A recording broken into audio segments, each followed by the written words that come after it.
Welcome to Wisdom for Nonprofits, bringing the best business wisdom to the nonprofit world. Proven leaders share their experience, insights, and best practices. Finally, a podcast for the busy nonprofit professional. And now, your trusted advisor, Bettina Meyer-Flug.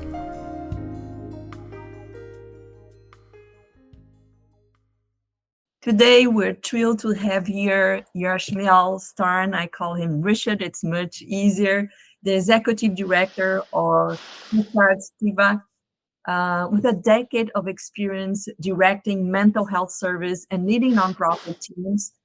Richard has firsthand knowledge of the challenges we face and rewards on nonprofit staffing. And today we're going to talk about how to retain staff in nonprofits. In his journey from an intern to an executive director, he demonstrated the power of the professional growth, leadership development, and a strong workplace culture.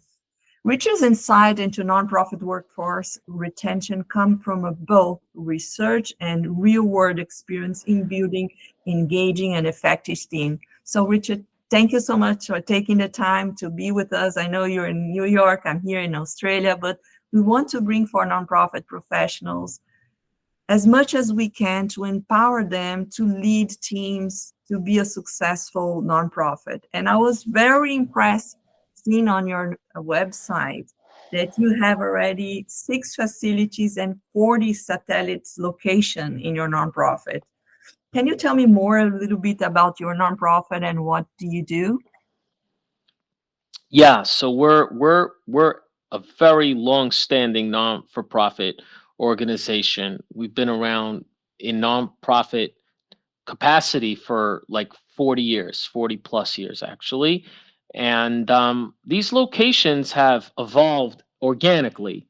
They just weren't, we didn't start the organization and just planted, 6 flags. We, just the demand grew. We saw that we could fill a void, organically, and we did so. We did so over time. So a lot of these locations have they're dense. They fulfill their proposition, densely. Like they really accomplish it. They're not just being, open for the sake of acquiring territory, which people tend to open things just to be grand and be out there in emphatic fashion. We have these locations that are just like they were well thought through. Each location was well thought through, and the opening of them was really with a lot of vision, of what we would accomplish, and filling a void. So that's as far as those locations go. The actual freestanding clinics. Yeah. But you have So a presence in schools as well. I think 35 schools, and you have more than 200 licensed professionals. That's incredible. yeah, we have. So we understood the market early on. We understood the culture of the clinician. We were very built around customizing the work atmosphere to like where people are emotionally in life. So we figured out early on that different clinicians, wanted to work part-time. They didn't want to work full-time. Working in a clinic with, married clinicians with families are not going to want to work in a clinic every night. And a lot of our clients, come to the clinics at night. So we jumped on this very flexible part-time orchestration for our clinicians. And it's allowed us, and we ran with that model. And in our school satellites that you mentioned, we also ran with that model. The school satellites, we were one of the first one of the first organizations in our area to, when our governing body, the Office of Mental Health, came to us and said, we're gonna do mental health in the schools under sort of insurance covered mental health. And not the schools won't be reliant anymore on the Board of Education. Our organization was the first one to take the Office of Mental Health, OMH, seriously, and we were like, yeah, we'll jump on this. And when we approached schools to open these satellite clinics there, they were thrilled. I mean, this was like, if someone had health insurance, if a child had health insurance, they were going to get services seamlessly. So, and then we already had the model of understanding the clinician. So we were able to recruit clinicians quite easily because we had already built the model in the clinic that was appealing and attractive to clinicians. So, we were the first. We were the first. So, and it flourished from there. And that's how the school satellite program flourished. And that's these 40 schools that you're talking about, 40 and counting. Wow. And why do you think retaining talent staff is such a big challenge for nonprofits? Right. Okay. That's a good question. I could give a not quite a cliche answer. I can give it a little bit cliche and then fill it out with anecdotal evidence, so to speak. But the cliche answer is the issue with a non-for-profit is a real non-for-profit is that nobody at its core, it's sort of a publicly owned company, but the stockholders are the community. And typically your executive director in most non-for-profits don't take full responsibility. They don't go to the grind with they're not attending to this feat, as if they own the business. So there's a lack of like leadership going all out. Typically, an executive like myself is answerable to a board, and the board could have, any board, not my board specifically, but any board could have a lot of mixed messaging and conflicting messages, almost like Congress, within the Democratic Party or the Republican Party. There's so many variances of what they want, what each particular party wants. So what happens is that the boss of these companies, they're not incentivized. We're salaried. We're all salaried, and there's a lack of responsibility taken to go to the grind to really, really build it as if it's your baby. That's the cliche answer. So it's sort of done like, in the old system, the old non-for-profit system is like it was always cost cutting and this is what we could do. We're in it for the greater good. But the employers have to put food on their table. So if the executive director or whoever the respective leader is not going to go all out and be innovative, there's a if not for that, there's a lack of responsibility. There's a lack of nuance of responsibility taken in these non-for-profits, generally speaking. I've been working with non-for-profits for many years, and what I noticed, Richard, in my experience, is that the professionals, they wear different hats, and they have to be capable of managing so many things at once. And also they get involved with the cause, emotionally involved. So there is so many things that make it difficult to retain: the stress, the pressure, and also the low salaries compared to regular organizations. In your point of view, what is really making it difficult to retain the staff over there? In the non-for-profits. Yes. It's just this lack of commitment of the leadership, or what would you suggest the leadership to do to retain their staff?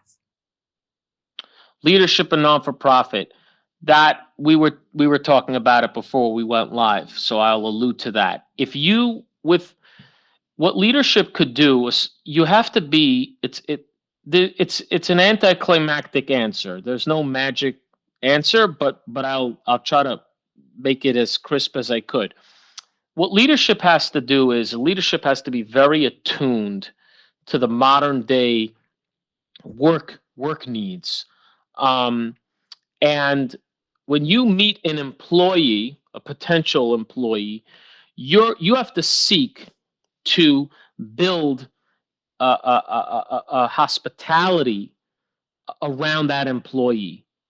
If you build like a very comfortable hospitality around it, that employee will attract other employees, and that comfort will win over the hoodles of money they can make elsewhere. People comfort and flexibility is a sense of currency. It's not always money, but there's a lot of pieces in getting to that point. It's not just, you hire somebody and you let them do what they want, but you have to sort of build a customized environment, you know, um, in the modern day fashion, in what people want in the modern day fashion.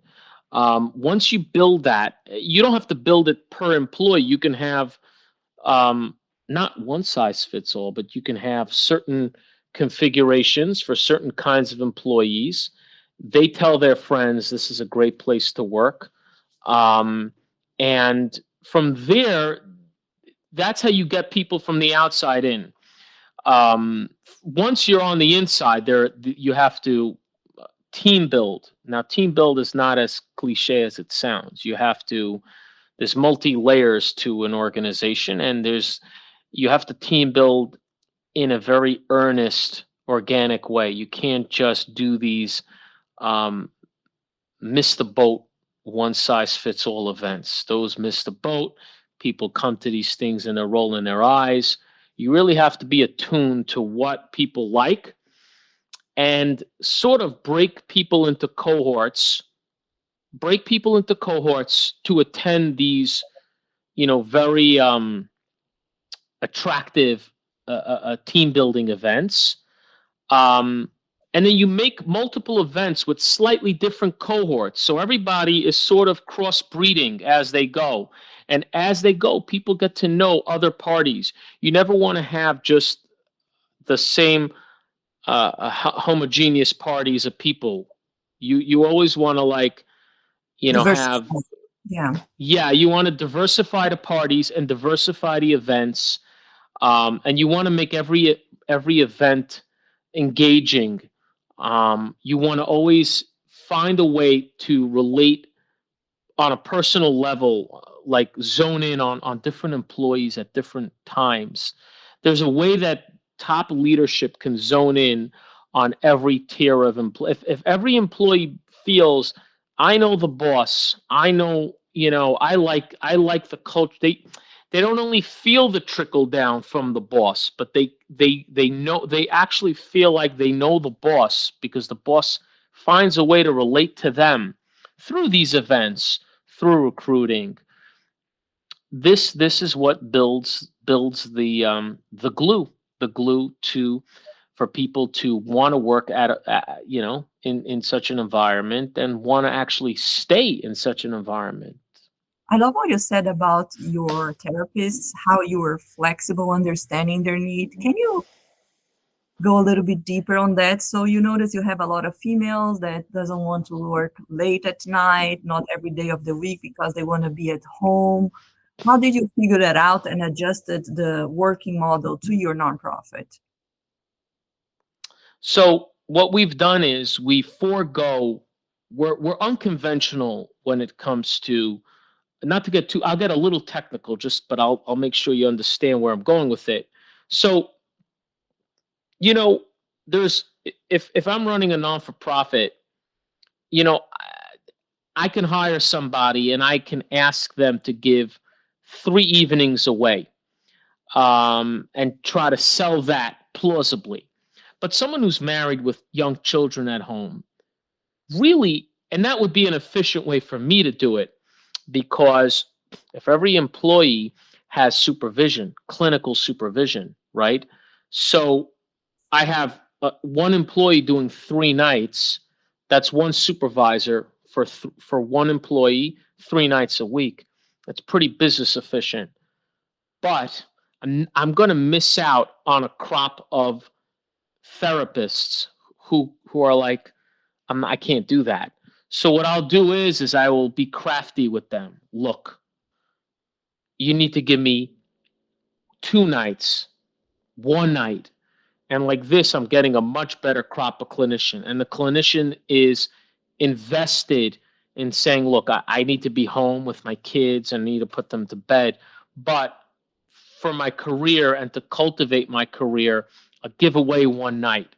And now what that does is I now have to hire much more people. And it costs me much more supervision because it's more people doing less, and more infrastructure for those people doing less. But it ups the product. It ups the product exponentially. I'm accessing better talent.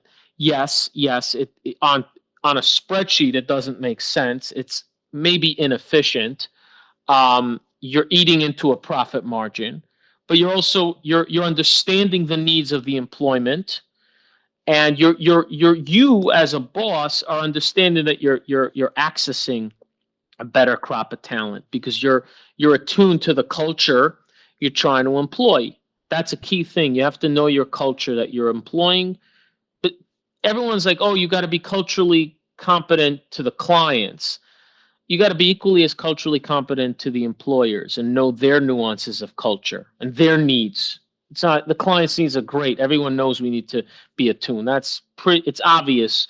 Sometimes common sense is not common, but to know the cultural nuances of your employers, and your employers are come in a variance of cultures. You have to know everybody's nuances and everyone's mentality. And if you really get it just enough, it'll stick like a glue. It'll be cohesive. I can see that you have good listening skills, and this is something super important for a leader. What is your opinion in regarding the change that happened in the work environment after COVID, like working hybrid, working from home? How can we still be, up to date to the tendencies of what's happening in our life right now, and also be efficient at the same time? Offer part-time, like hybrid work. What is your opinion? What the employees are requesting, at least? Right. Wow. So, on a linear level, I hedged a bet on um, on Zoom, on during COVID. Zooming sessions via Zoom really saved us, and Zoom saved us. But it's set in this complacency and this like ability for employees to manipulate their bosses. And I foresaw this, and I had to make peace with elements of it. But what I did is I'm a deep believer in the organicness and the integrity of the therapeutic product. And I knew that if I wasn't gonna like lock down the level of Zoom quick enough post COVID, it would get out of hand, and I would never get the clients back into the office and the therapist back into the office. So what I did was I kind of really reined in remote services to really usher back in live energy as soon as I was able to. This was well post COVID, but I did that. But at the same time, I got used to and became more okay with people at least from a clerical standpoint, doing some level of hybrid work. Hybrid work definitely was more mainstream. Getting people services via doing intakes on Zoom was more efficient. Like Zoom, actually, if used correctly and not used as a resistance, as a way to hide, as a way to avoid, as a way for you not to know what I'm up to. If you take that out and you're attuned to how Zoom can be weaponized, you just make it an efficient tool, like, oh, a client's in need. And it used to be if a client's in need, we'd have to get them down for an intake in person. And until that happened, now we can get the intake done, bang, bang, and then they can come in person. And that's been a big score for us. So I really introspected on how to use Zoom long term. I didn't just, at the time this was a great stimulus, a great band-aid. I was like, yeah, let's just zoom up on everything. But I was already thinking forwardly, like, how's this going to play out? How are all the parties going to manipulate this when all the dust settles? And I figured I thought this through. I wasn't perfect on all my thinking, but I had foreseen this through. And I was like, okay, I'm going to set up, these allowances roughly and these lockdowns roughly. And fortunately, I took a fairly hard line, and we got everyone back in person, and everyone was much happier. It was an adjustment. Oh, I have to leave my house. I can't. I used to joke with people. They're like doing Netflix therapy. They're watching Netflix, but also doing therapy. It was an adjustment. And I had, it kind of pissed people off a little bit, like, oh, because, for 2 years, people were living a dream, but eventually people saw it. They came to their senses. They're like, wait, I need to see people. I need, and a lot of our clients are like they're socially isolated. Zoom doesn't do it. Zoom doesn't do it. Um, but Zoom, people are incarcerated, we can do Zoom. Great thing. People are in a hospital and they're, for whatever reason, we could do Zoom. So this has been and this is where Zoom, someone's on bed rest, we can do Zoom. And this is where it has so much merit. And pre-COVID, this didn't exist. There's no way we could have thought on this level without COVID sort of mainstreaming it. But where everything is remote, I saw it as a disaster and a crutch, and I try to nip it quickly. And I think I was successful, and we have everybody back live, pulsating, so it's really nice. Yeah. Thank you. And we see nonprofit often struggle to compete with the private sector in terms of salaries. What are some creative ways nonprofit can retain staff without necessarily increasing the salaries? Retain staff without increasing the salaries. Two answers, two practical answers, because I answered this in a more esoteric way. I'll give you a practical answer. Practical answer, and I'll shift to sports quickly. You got to build like farm system talent. A farm system is a baseball term where if you recruit your talent for your baseball team at the lowest levels, at the farm system, at single A, that talent emotionally will stay with you.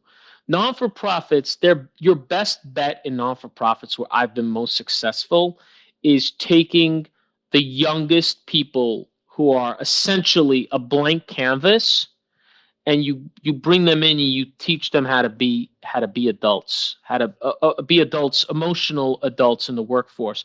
You teach them how to build, you teach them how to lead. Those people, they'll build their life around your company. They're not necessarily looking to break the bank. It's those made men, those free agents that are out there that have already the resumes that want that big money. And that's how the private sector works. The non-for-profit sector works on young talent that you need to cultivate. If you cultivate them, you get them for a good 5 years, and if they love it, they'll stay. They'll stay. They're not looking to leave.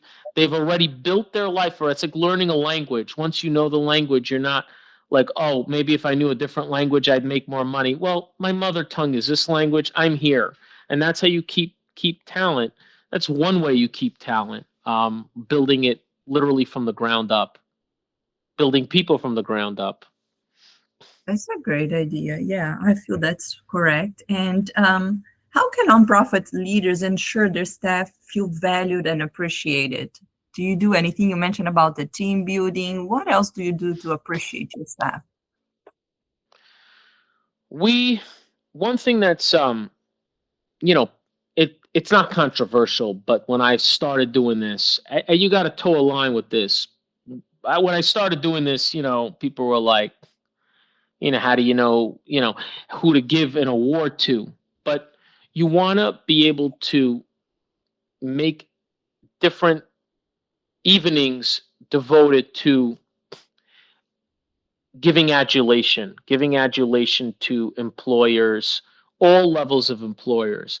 And the trick is you want to take your lowest level employers and use these awards and adulation to emotionally bring them higher up on the totem pole to your upper level people. So part of what people in the workplace, part of the issue is that, and part of what creates a bad culture is like overly competitiveness, believe it or not. You have people at the lower levels that are trying to cutthroat their way up. There's a way around it. There's a way around it. You can pay people. Sometimes you don't need to always pay people to up their level. You can pay people on the lower level, and you could keep them in valuable lower tier positions. And you can also use these award evenings where you give them awards. You can give them awards equatable to upper level people. And so you're taking the lower level people and you're emotionally bringing them up. You're giving them a posh VIP evening akin to the upper level people.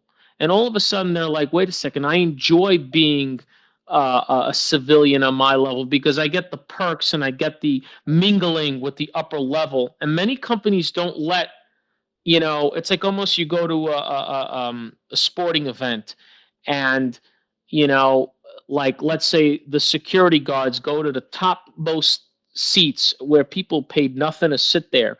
And they take 200 people and they say, yeah, you're coming downstairs and you're going to meet the players after the game. I mean, and these fans didn't know. They were like randomly picked. And they just basically came to the event with the intention that they're like lower class, so to speak. They're not as wealthy. And all of a sudden, they're just randomly in a predicament where they're hobnobbing like any posh VIP. Now that's just a crude example, but in a work environment, you can build an environment that grafts and crafts such a situation. And employers, they're caught off guard in a nice way. They're swept off their feet. They feel like very equal and what you get is you get the upper employees to mentor and to ingratiate the lower level employees. So it becomes like this very like hospitable, charitable, loving environment because you're yielding pity out of the upper level, not the bad pity, but the good pity. And you're getting the lower level employees to like really feel uplifted. You're really getting them uplifted and you're really pulling them out of that like this is all I can be space. And with this experience of 40 years, you mentioned that you've done a lot of team building work. Can you share a successful story of a team building event or training that you did that could inspire other nonprofit professionals to replicate? Yeah, so I did a few team building events. We had when I first came in I'm here about 18 years, and I had worked my way up. I was working as a counselor, a weekend counselor, in in our community residence, and from there I had worked as a therapist for 5-6 years, and from there I was a director of 2 clinics in the company. And about a year and change ago, I became the executive director. And the first event I did was I called it the Legends event. I took 40 years, we were around 40 years at that point, and we're around now 42 years, 42 and a half years. There were, at that point, 40 years in the company, there were about 20 people who were in the company 20 to 30 plus years. And they arguably weren't acknowledged on a global scale. I made an event for them in a restaurant where I invited, besides for those 20 people that I honored, I invited another 60 of my topmost people. But these 60 people were not all top tier. They were, a litany of people from all areas of the company. And I created an event where I honored these people, and I extracted from these people the history of the company. So the people at the event that were there as spectators learned all about the company, and it created this patriotism. And these 20 some odd people who were never acknowledged got all this love and a great ingratiation that they had never had gotten before. And they're receiving this love. That energy was so infectious onto the people at the event, um, and everybody at the event got a gift, and they got an award, and it was just a magnificent event of where we created a certain, like, homage. We were paying homage to them, but we were really taking the company and creating something bigger out of it. We were making like a sort of like uh it's hard to explain almost, but like the we're making something along the lines of the whole is greater than the sum of its parts out of the company. We were like really making everybody feel, all 60 people feel like they were part of something bigger. This is not just I work for like a company. I'm part of a bigger entity. It's like we created a lot of patriotism. That was one event that we did. I can go on and on. That's so important, Richard. And I am systemic family constellation. I use the systemic family constellation approach in corporations, nonprofits, and we really emphasize how important it is to respect the people that have been in the organization for a longer time. So I understand when you're saying they need to be valued, and this is impressive what you did. Thank you so much. So my last question to you is, what is your piece of advice that you could give for nonprofit professionals, for them, like the leaders, to stay longer in the organization? What is the ideal time that they should stay as leader in organizations? And in corporations, the turnaround is very fast, but for leaders, what would you recommend them when they think about their own career? You mean like my leaders? What is their shelf life, Yes. basically, in that grand role? That's wow. I would say it's a 10-year job before you need a reincarnation. Whether it's whether it's a promotion for less work and more money, or it's a kind of rebirth, rekindling. Part of keeping a company is when people get older and they can't produce the same way with the same energy, you have to sit with them and reinvent them and put them into more intangible roles. So it really depends on the age. But usually, if someone can run 10 years, after 10 years, if you're going to, in these kinds of admin, admin heavy jobs, you're going to get burnt out if you're going 12, 13, 14, 15 years doing the same job. Something has to change after 10 years. You either get a promotion, do less work, be more of a consultant, be more executive-esque, or if you're already much older and you can't sort of pound the pavement anymore, you go into more of an ambassadorship kind of role. But you always need superiors who understand this. A lot of companies don't get this stuff. They just look at it from efficiency. Well, how much money can you produce for us? How if you're in a monetized role, a role that produces money, so, could you, if you can't produce money, why am I giving you this salary? But there's ways around that. There's ways around it. You want to keep a team evolving. You want longevity out of your team, even if the leaders are not doing the same work, the same energy driven work. Perfect. Thank you so much, Richard. I think everything you shared was valuable insights. Where can the listeners know more about you? Probably on your website. I will put here on the description of the podcast. But how they can find you on Instagram to follow you and learn more from you? Yeah, so we're on Instagram. We're working on cultivating our Instagram page. It's not quite like our website. We need to put some energy into Instagram, but we're on Pesach Tikvah. Pesach Tikvah. You just type it into Instagram, you'll see it.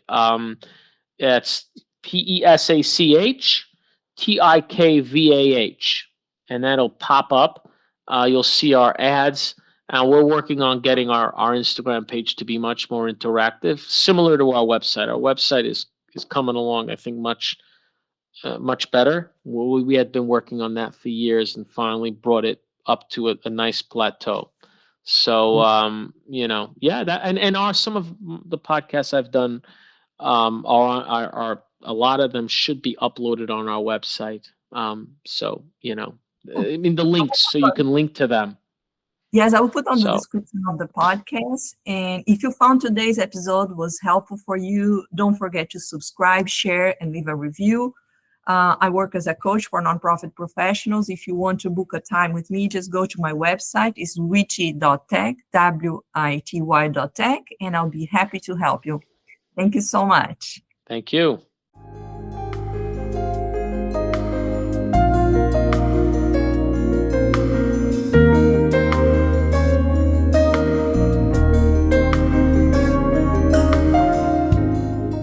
Thank you for listening to Wisdom for Nonprofits. To hear past and future episodes, please subscribe to the show on your favorite podcast channel.